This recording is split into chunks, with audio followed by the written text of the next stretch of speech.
பிள்ளைகளை இந்த நாளில் உங்களை சந்திப்பதில் உள்ளபடியே கத்தரை துதிக்கிறேன், கத்தரை ஸ்தோத்தரிக்கிறேன். இந்த நாள் தியானத்திற்கென்று வேத்திலிருந்து ஒரு பகுதியை நான் வாசிக்கிறேன். ரோமர் எழுதின நிருபம் அப்போஸ்தலனாகிய பவுல் ரோமருக்கு எழுதின நிருபம் 8ஆம் அதிகாரம் 28ஆம் வசனத்தை வாசிக்கிறேன். அன்றியும் அவருடைய தீர்மானத்தின்படி அழைக்கப்பட்டவர்களாய் தேவனிடத்தில் அன்பு கூறுவர்களுக்கு சகலமும் நன்மைக்கு எதுவாக நடக்கிறது என்று அறிந்திருக்கிறோம். சகலமும் நன்மைக்கு எதுவாய் நடக்கிறது என்று நாங்கள் அறிந்திருக்கிறோம். ஏன் இந்த சபைக்கு பவுல் இவ்வளவு அழுத்தமாக சொல்லுகிறார்? பவுல் தன்னுடைய வாழ்க்கையில் இதை அனுபவபூர்வமாக அனுபவித்திருக்கிறார். என்னுடைய வாழ்க்கையில் தேவன் எதையும் தீமைக்காக அல்ல, நன்மைக்காகவே எல்லாவற்றையும் அனுமதிக்கிறார். அது அழகாக ஆரம்பிக்கிறதுல அன்றியும் அவருடைய தீர்மானத்தின்படி அழைக்கப்பட்டவர்களாக. நான் முதல் இந்த யூடியூப் சேனல் நம்ம ஆரம்பிக்க இந்த பிரசங்க வீடியோ நமக்கு வரும்பொழுது அங்கே சகலமும் நன்மைக்கு எதுவாக நடக்குதுன்னு சொல்லி முதல் 2-3 பிரசங்கங்கள் அதை குறித்து நான் அதிகமாக கொடுத்திருப்பேன். அழைக்கப்பட்ட பிள்ளைகள் தீர்மானத்தின்படி அழகாக இருக்குல்ல, அவருடைய தீர்மானத்தின்படி அழைக்கப்பட்டவர்கள், தீர்மானத்தின்படி அழைக்கப்பட்ட பிள்ளைகள். நம்முடைய வாழ்க்கையில் நடக்கிற எதுவுமே தீமைக்காக அல்ல, நன்மைக்காகவே தேவன் அனுமதிப்பார். வேதத்தில் ஆதியாகமத்தின் புத்தகம் 18ஆம் அதிகாரத்தில் அங்கே ஆபிரகாமை தெரிந்து கொள்வதற்கான ஒரு முக்கிய நோக்கம் தேவனுடைய தெரிந்து கொள்ளுதலை நாம் கொஞ்சம் உற்று கவனித்து பார்ப்போம். ஆதியாகமத்தின் புத்தகம் 18ஆம் அதிகாரம் 19ஆம் வசனத்தை வாசிக்கிறேன். கர்த்தர் ஆபிரகாமுக்கு சொன்னதை நிறைவேற்றும்படியாய் அவன் தன் பிள்ளைகளுக்கும் தனக்கு பின்வரும் தன் வீட்டாருக்கும் நீங்கள் நீதியையும் நியாயத்தையும் செய்து கர்த்தருடைய வழியை காத்து நடவுங்கள் என்று கட்டளையிடுவான் என்பதை அறிந்திருக்கிறேன் என்றான். எத்தனையோ மனிதர்கள் வந்திருப்பாங்க. ஆபிரகாமை தெரிந்து கொள்கிறதுக்கு காரணம் என்ன? இன்னைக்கு உங்களை என்னையும் கர்த்தர் தெரிந்து கொண்டிருக்கிறார். அவருடைய தீர்மானத்தின்படி அழைக்கப்பட்டவர்களாய் தேவனிடத்தில் அன்புகளுக்கு சகலமும் நன்மைக்கு எதுவாக நடக்கிறது. அழைக்கப்பட்ட எல்லாருக்கும் கிடையாது, அழைக்கப்பட்டு அன்பு கூறுகளுக்கு நன்மைக்கு எதுவாக நடக்கிறது. தேவனிடத்தில் அன்பு கூறுகளுக்கு எல்லாமே நன்மைக்கு எதுவாக நடக்கிறது. ஆபிரகாம் அழைக்கப்பட்டான், தேவனிடத்தில் அன்பு கூர்ந்தான். இவனுடைய வாழ்க்கையில் எல்லாமே நன்மைக்கு எதுவாக நடக்கிறது, தீமைக்காக அல்ல. தேவ பிள்ளைகளே, அன்றைக்கு ஆபிரகாமை தெரிந்து கொண்டதுக்கு ஒரு உன்னத நோக்கம் உண்டு. தனக்கு பின்வரும் அழகா இருக்குல்ல, தனக்கு பின்வரும் தன் வீட்டாருக்கும் நீங்கள் நீதியையும் நியாயத்தையும் செய்து கர்த்தருடைய வழியை காத்து நடவுங்கள். இன்றைக்கு கர்த்தருடைய வழியை போதிக்கிறோம். நீதி, நியாயம், கர்த்தருடைய வழியை காத்து நடக்கிறதை நம்முடைய பிள்ளைகளுக்கு எப்படி போதிக்கிறோம்? நான் ஒவ்வொரு பெற்றோருக்கும் சொல்லுவேன், உபாகமம் 6ஆம் அதிகாரத்தை நீங்கள் வாசித்து பார்க்கணும். பிள்ளை வளர்ப்பை குறித்து அங்கே அழுத்தமாக அங்கே பிரமாணத்தில் எழுதியிருக்கிறா, நீ பிள்ளைகளுக்கு நீ இப்படி போதிக்க வேண்டும் என்று சொல்லி. உபாகமம் 6ஆம் அதிகாரம் 6ஆம் வசனத்தில் நான் வாசிக்கிறேன். இன்று நான் உனக்கு கட்டளையிடுகிற இந்த வார்த்தைகள் உன் இருதயத்தில் இருக்க கடவது. நீ அவைகளை உன் பிள்ளைகளுக்கு கருத்தாய் போதித்து நீ உன் வீட்டில் உட்கார்ந்திருக்கும் போதும் வழியிலே நடக்கிற போதும் படுத்துக்கொள்ளுகிற போதும் எழுந்திருக்கிற போதும் அவைகளை குறித்து பேசி அவைகளை உன் கையின் மேல் அடையாளமாக கட்டிக்கொள்வாயாக. அவைகள் உன் கண்களுக்கு நடுவே ஞாபகக்குறியாய் இருக்க கடவது.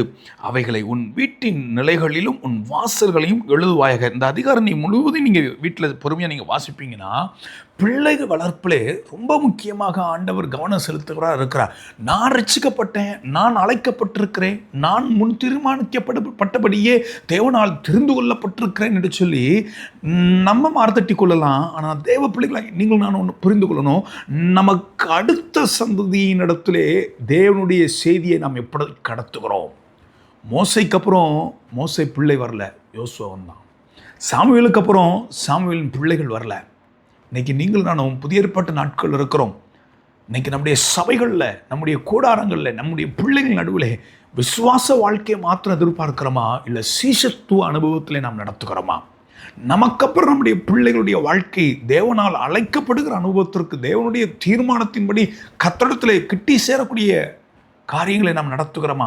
ஒருவேளை நமக்கு போதக அழைப்பாக இருக்கலாம், நமக்கு சுவிசேஷ அழைப்பாக இருக்கலாம், நமக்கு அப்போஸ்தல அழைப்பாக இருக்கலாம், நமக்கு மெய்ப்பனின் அழைப்பாக இருக்கலாம், நம்முடைய பிள்ளைகளுக்கு தீர்க்கதரிசன அழைப்பாக இருக்கலாம். ஒருவேளை நமக்கு தீர்க்கதரிசன அழைப்பாக இருக்கலாம், அவர்களுக்கு மெய்ப்பனின் அழைப்பாக இருக்கலாம். ஒருவேளை நம்ம போதகராக இருக்கலாம், அவர்கள் அப்போஸ்தலராக இருக்கலாம். பிள்ளைகளை குறித்து, அடுத்த சந்ததியை குறித்து தேவன் கரிசனை உள்ளவராக இருக்கிறார். நம்முடைய வாழ்க்கையில் நடக்கிற எல்லாமே தீமைக்காக அல்ல, நன்மைக்காக அனுமதிக்கிறார் என்பதை நீங்கள் மறந்துடக்கூடாது. தேவன் தெரிந்து கொள்ளக்கூடிய மனிதர்கள்லாம் நீங்கள் பார்த்தீங்கன்னா ரொம்ப ஆச்சரியமாக இருக்கும். 1 கொரிந்தியர் 1:26 வாசிக்கிறேன். எப்படியெனில் சகோதரரே, நீங்கள் அழைக்கப்பட்ட அழைப்பை பாருங்கள். மாம்சத்தின்படி ஞானிகள் அநேகர் இல்லை, வல்லவர்கள் அநேகர் இல்லை, பிரபுக்கள் அநேகர் இல்லை. ஞானிகளை வெட்கப்படுத்தும்படி தேவன் உலகத்தில் பைத்தியமானவைகளை தெரிந்து கொண்டார்.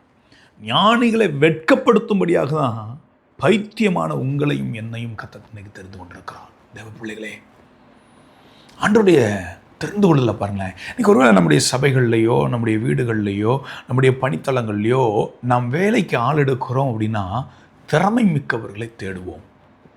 நம்முடைய பார்வை எப்படி இருக்கிறது? தேவனுடைய பார்வை எப்படி இருக்கிறது? அவன் இப்போ உள்ள நிலையை பார்த்து ஆண்டவர் தெரிந்து கொள்ளல, அவன் பின்பாக எப்படி உருவாக்கப்பட போகிறான் அந்த நிலையை அறிந்து ஆண்டவர் அவனை தெரிந்து கொள்ளுகிறான். ஞானிகளை வெட்கப்படுத்தும்படி தேவன் உலகத்தில் பைத்தியமானவைகளை தெரிந்து கொண்டார். பலமுள்ளவைகளை வெட்கப்படுத்தும்படி தேவன் உலகத்தில் பலவீனமானவைகளை தெரிந்து கொண்டார். ஒருவேளை இன்றைக்கு என் சத்தத்தை கேட்கிற தேவ பிள்ளைகளை நீங்களும் நானும் நம்முடைய தெரிந்து கொள்ளப்பட்ட அந்த நாட்கள் நினைத்து பாருங்கள், ரட்சிக்கப்பட்ட அந்த நாட்கள் நினைத்து பாருங்கள். எவ்வளவு பலவீனத்தின் ஊடாக கர்த்தர் தெரிந்து கொண்டார். உலகம் நம்மை இக்னோர் பண்ணினது, உலகம் நம்மை ஒதுக்கினது, வேண்டான் என்று சொல்லி உலகம் நம்மை உதறினது, அந்த நாட்களை கர்த்தர் உங்களை என்னையும் தெரிந்து கொண்டார். இன்றைக்கு சில உயர்வுகள், மேன்மைகள், கனங்கள் வந்தோன்னே நம்ம எப்படி என்ன வரும்? அழைத்த தேவனிடத்தில் அன்பு கூறுகிறோமா? அன்றியும் அவருடைய தீர்மானத்தின்படி அழைக்கப்பட்டவர்களாய் தேவனிடத்தில் அன்பு கூறுகிறவர்களுக்கு சகலம். ரட்சிக்கப்பட்ட புதுசில், பேதையாக இருந்த புதுசில், பலவீனனாக இருந்த புதுசில், அது இன்னும் கொஞ்சம் அழகாக இருக்குல்ல. 28 உள்ளவைகளை அவமாக்கும்படி உலகத்தில் இழிவானவைகளையும் அற்பமாக எண்ணப்பட்டவைகளையும் இல்லாதவைகளையும் தேவன் தெரிந்து கொண்டார்.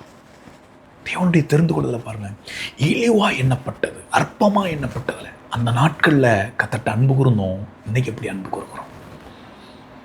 அன்றியும் அவருடைய தீர்மானத்தின்படி அழைக்கப்பட்டவர்களாக தேவனத்தில் அன்புகளுக்கு சகலமான நன்மைக்கு எது நடக்கிறது. அற்பமாக எண்ணப்பட்ட நாட்கள், இழிவாக எண்ணப்பட்ட நாட்கள், பலவீனத்தின் நாட்கள், பைத்தியமாய் உலகத்திற்கு தெரிந்த நாட்கள், அந்த நாட்களில் கர்த்தர்ட்ட அன்பு கூர்ந்தோம். இன்னைக்கு எப்படி இருக்கிறோம்? இன்னைக்கு எப்படி இருக்கும்? இன்னைக்கு ஆபிரகாமை தெரிந்து கொண்டார். இடத்துல நிறைய பரிசுத்தவான்களை கர்த்தர் தெரிந்து கொண்டார், முன் குறித்திருக்கிறார். முன்னமே அவர்களை குறித்து வேதத்தில் எழுதி வைத்திருக்கிறார் சில பரிசுத்தவான்களை குறித்து. இன்னைக்கு உங்களையும் என்னையும் தேவன் தெரிந்து கொண்டிருக்கிறார், அழைத்திருக்கிறார். கைவிடுகிறதுக்கா? ஏன் நம்முடைய வாழ்க்கையில் நம்முடைய அழைப்பை பார்க்கறதில்ல? நாம் ஏன் ஜெனிப்பிக்கப்பட்டிருக்கிறோம்? வேதத்தில் பாருங்களேன், 2 பரிசுத்தவான்களை கர்த்தர் எழுப்புகிறார். ஒன்று சிம்சோன், இன்னொன்று யோவான் ஸ்நானகன். 2 பேருடைய பிறப்புமே தாயார்களுக்கு அறிவிக்கப்படுகிறது. ஒன்று தாயாருக்கு அறிவிக்கிறார், இன்னொன்று தகப்பனாருக்கு அறிவிக்கிறார். மனவாவின் மனைவிக்கு பிள்ளை பிறப்பை குறித்து கர்த்தர் அறிவிக்கிறார். இன்னொன்று சகரியாவின் இடத்துல பிள்ளை பிறப்பை குறித்து அறிவிக்கிறார். 2 பிள்ளையில் ஒரு பிள்ளை ஜெயித்தது. ஒரு பிள்ளை கர்த்தருக்கு வழியை ஆயத்தப்படுத்தும்படியாக, கிறிஸ்துவுக்கு வழியை ஆயத்தப்படுத்தும்படியாக ஜெனிப்பிக்கப்பட்டது. இன்னொரு பிள்ளை பெலிஸ்தருக்கு விரோதமாக கர்த்தருடைய கரம் நீட்டப்படுகிறதற்காக 20 வருஷம் நியாயாதிபதியாக இருந்த சிம்சோன், கர்த்தருடைய வேதம் நன்கு அறிந்த சிம்சோன் விழுந்து போனான். அழைக்கப்பட்ட, தெரிந்து கொள்ளப்பட்ட, என்னை ஜெனிப்பித்த ஆண்டவரை மறந்து, அந்த தெரிந்து கொள்ளப்பட்ட அந்த நாட்களை மறந்து ஓடுவோம் என்றால், இம்மைக்காக மாத்திரம் கர்த்தரை பின்பற்றுவோமானால் மற்றவர்களை பார்க்கிலும் பரிதவிக்கப்பட்டவர்களாக இருப்போம் என்று சொல்லி வேதத்தில் வாசிக்கிறோம். உங்களை என்ன நோக்கத்தோடு அழைத்திருக்கிறார், என்ன நோக்கத்தோடு தெரிந்திருக்கிறார். ஆனால் நம்ம ஆசையெல்லாம், நம்ம ஏக்கம்லாம் எங்கே இருக்கிறது? மற்றவர்களை போல் வாழ்கிறதற்கா? பாருங்களேன், பவுலை சொல்லும்போது ஆண்டவர் வாக்கு கொடுக்குறார் பவுலுக்கு. எப்படி? கிராமங்கள் தோறும், பட்டணங்கள் தோறும் எனக்காக நீ பாடுபட வேண்டும், அதற்காக நான் உன்னை அழைக்கிறேன், தெரிஞ்சு கொள்கிறேன்றார். ஏசாயா, எரேமியா, எசேக்கியேல் தீர்க்கதரிசிகள்லாம் பார்க்கும்போது, குறிப்பாக எசேக்கியேல்லாம் நீங்கள் வாசிக்கும்போது, ஜனங்கிட்ட போய் நீ சொல்லுவ, அவங்க கேட்க மாட்டாங்க, கேட்கக்கூடாதுக்காக உன்னை தீர்க்கதரிசியாக வைக்கிறேன்றார். உங்களை என்ன நோக்கத்தோடு கர்த்தர் அழைத்திருக்கிறார்? உங்களை என்ன நோக்கத்தோடு கூட கர்த்தர் பிடித்திருக்கிறார்? அந்த நோக்கத்தை திரும்பி பார்ப்போம். தேவ திட்டத்தை நோக்கி திருப்பிக் கொள்வோம் நம்மை. தேவ பிள்ளைகளே, நம்முடைய வாழ்க்கையில் நடக்கிறது எல்லாம் நன்மைக்கு எதுவாக நடக்கிறது. இன்றைக்கி நாம் நம்மை அர்ப்பணிப்போம். ஆண்டவரே, என்னை அர்ப்பணிக்கிறேன், என் வாழ்க்கையில் நான் ஞானியாக இருக்கும்போது தெரிந்து கொள்ளலாம் ஆண்டவரே.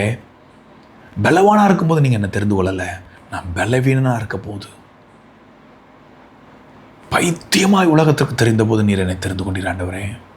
இழிவாய் நான் நடந்தபோது, இழிவாய் இருந்தபோது, பாவ வாழ்க்கையில் பாவ சேற்றில் இருந்தபோது நீர் என்னை தெரிந்து கொண்டிருக்கிற ஆண்டவரே.